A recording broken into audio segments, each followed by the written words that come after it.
प्रति लोगों में विश्वास है। 27 अभी तक उनको अंतर्राष्ट्रीय सम्मान मिल चुके हैं। भारत में वर्षों से अटके हुए विषयों पर उन्होंने सफलता प्राप्त की है, चाहे वो कश्मीर को भारत के साथ और मजबूती से जोड़ना हो 370 और 35 से आर्टिकल समाप्त करके, चाहे वो राम मंदिर का विषय हो, G20 भारत में अच्छी तरीके से नियोजन करना हो, अलग अलग विषयों से माननीय प्रधानमंत्री जी ने भारत और विश्व का दिल जीता है और विश्वास जीता है। उसी कड़ी में परसों प्रधानमंत्री कीथ स्टारमर के साथ माननीय प्रधानमंत्री नरेंद्र मोदी जी ने यूके में उनके समर हाउस चेकर्स में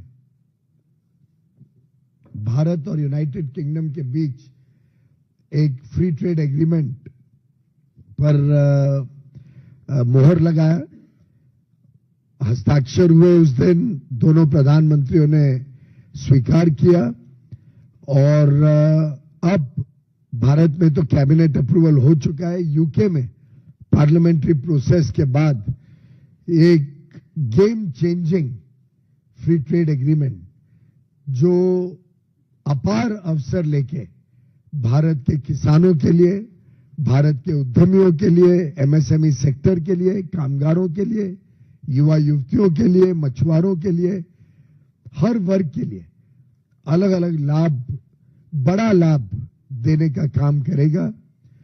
अभी तक जितने फ्री ट्रेड एग्रीमेंट हुए हैं उसमें सबसे बड़ा, महत्वपूर्ण और comprehensive free trade agreement UK और इंडिया का रहा है। लगभग 30 चैप्टर हैं, नए नए विषय जो पहले भारत अंतर्राष्ट्रीय स्तर पर लोगों के साथ कंधे से कंधा मिलकर चलने से तैयार नहीं होता था, ऐसे विषयों पे हमने मजबूती से और अपने टर्म्स पर, अपने आत्मविश्वास के साथ मजबूती से ये करार किया है। और मैं समझता हूं कि ये आगे आने वाले भारत के अर्थव्यवस्था के लिए एक बहुत बड़ा संदेश लेकर ये फ्री ट्रेड एग्रीमेंट और इसके तहत जो लाभ भारत को मिलेगा वो हम सब आगे आने वाले वर्षों में देखेंगे। एक महत्वपूर्ण बात, एक तरफ ये फ्री ट्रेड एग्रीमेंट एक विकसित देश के साथ है, विश्व की 6ठी सबसे बड़ी अर्थव्यवस्था है यूनाइटेड किंगडम। एक विकसित देश के साथ अपना विश्वास अटल हो, हम कॉन्फिडेंस के साथ नेगोशिएट करें, अपने टर्म्स पर करें। 99% हमारे जो एक्सपोर्ट्स होते हैं वो अब ड्यूटी फ्री वहां पर यूके में जा सके, प्रेफरेंशियल मार्केट एक्सेस मिले उनको, और उसके सामने हमारी जो जरूरतें हैं उन जरूरतों को हम भारत में आने दें।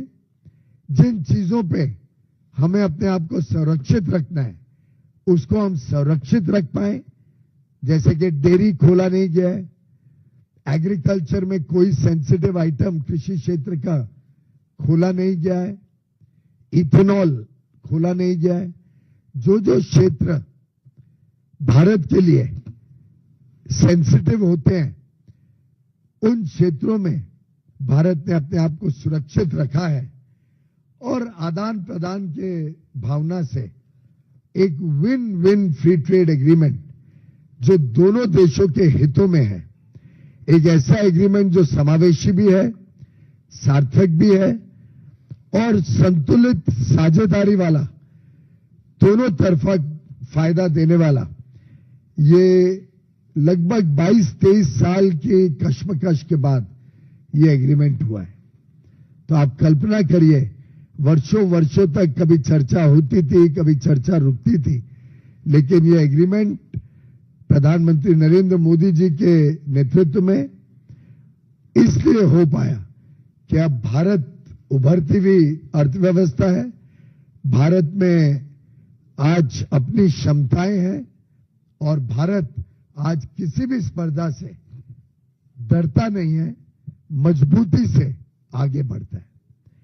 मित्रों, जैसा माननीय प्रधानमंत्री नरेंद्र मोदी जी ने कहा, यह समझौता मात्र आर्थिक साझेदारी नहीं बल्कि साझा समृद्धि की योजना है और ये हम दोनों देशों को आगे चल के नए अवसर देगा।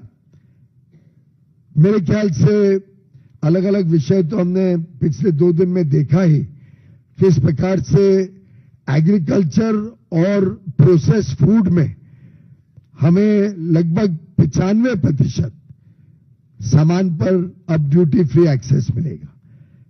95%। बाकी कुछ वस्तुओं में कम ड्यूटी, जिससे हम अपना एक्सपोर्ट बढ़ा सके, क्योंकि अल्टीमेटली प्रेफरेंशियल जो ड्यूटी होती है वो देखी जाती है।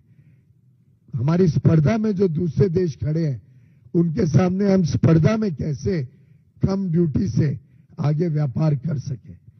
इसी प्रकार से हमारी स्पाइसेस जो मिर्चियां हैं उनको पूरी तरीके से अब ड्यूटी फ्री एक्सेस यूके में मिलेगा। ये मैं इसलिए विशेष कह रहा हूं क्योंकि 50 लाख से अधिक साउथ एशिया के लोग यूके में रहते हैं। 18 लाख तो भारत मूल निवासी है, बाकी सब देशों को गिने तो 50 लाख। इनके सबके टेस्ट बर्ड्स, इन सबके जो रोजमर्रा के खाने की चीजें हैं वो अधिकांश भारत से जाएं, भारत के किसानों के उत्पाद को अच्छी मार्केट मिले, हम उसको यहां वैल्यू ऐड कर सके, प्रोसेस करके बेच सके, ये हमारी प्राथमिकता रही। इसी प्रकार से अब 99% जो मछुआरों का, फिशरीज का जो सामान यूके जाता है, 99% को अब ड्यूटी फ्री एक्सेस यूके में मिलेगा। तो मछुआरों के लिए भी ये बड़ी सौगात लेके ये एफटीए फाइनलाइज किया गया है। हमने हमारा टेक्सटाइल का क्षेत्र हो, हमारे फुटवेयर का क्षेत्र हो, लेदर गुड्स का क्षेत्र हो, टॉयज का क्षेत्र हो, फर्नीचर का क्षेत्र हो, जो लेबर इंटेंसिव सेक्टर्स होते हैं, जेम एंड ज्वेलरी है बड़े पैमाने पे पश्चिम बंगाल में, गुजरात में, महाराष्ट्र में, तमिलनाडु में बड़े पैमाने पे जेम एंड ज्वेलरी का व्यापार होता है। फार्मास्यूटिकल सेक्टर हो, दवाइयों का, इन सभी पे जीरो ड्यूटी एक्सेस के साथ अब हमारी एमएसएमईज लोकल से ग्लोबल जा पाएंगी। इसको सुनिश्चित करने का काम इस एफटीए के द्वारा किया गया है। साथ ही साथ जो जीआई प्रोडक्ट्स होते हैं, जैसे हमारी कोल्हापुरी चप्पल का किसी ने एक्सपोर्ट में डिजाइन इस्तेमाल किया, कॉमर्स मिनिस्ट्री ने तुरंत उस पर एक्शन लिया और आगे चल के कोल्हापुरी चप्पल जब एक्सपोर्ट होगी तो भारत को क्रेडिट मिलेगा, भारत के नाम से होगी कि ये भारत का जीआई प्रोडक्ट है। और बड़ी बड़ी अंतर्राष्ट्रीय कंपनियां आज इच्छा व्यक्त कर रही हैं भारत के प्रोडक्ट्स को अपने साथ जोड़कर, भारत के डिजाइन्स को अपने ब्रांड के साथ जोड़कर आज विश्व के बाजार में बेचना चाहती हैं। मेरा तो व्यक्तिगत मानना है कि कोल्हापुरी चप्पल अकेले 8-10 हजार करोड़ रुपए का व्यापार अंतर्राष्ट्रीय बाजार में कर सकती है। इतनी सुंदर डिजाइन्स हैं, इतनी, और मैंने बचपन पूरा कोल्हापुरी चप्पल पहन पहन के गुजारा है, तो मैं जानता हूं कि उसका कितना आकर्षण रहता है। मित्रों, जो भी चीजें साधारणतः हमारे लिए सेंसिटिव रहती है, जो हमें डिफेंसिव इंटरेस्ट कहा जाता है, जैसे डेयरी है, डेयरी में रत्ती भर भी कोई प्रोडक्ट खोला नहीं गया। पूरी तरीके से डेयरी को सुरक्षित रखते हुए पुनः एक बार इस एफटीए को फाइनलाइज किया। ऑस्ट्रेलिया में आप जानते हैं डेयरी खोला नहीं गया था।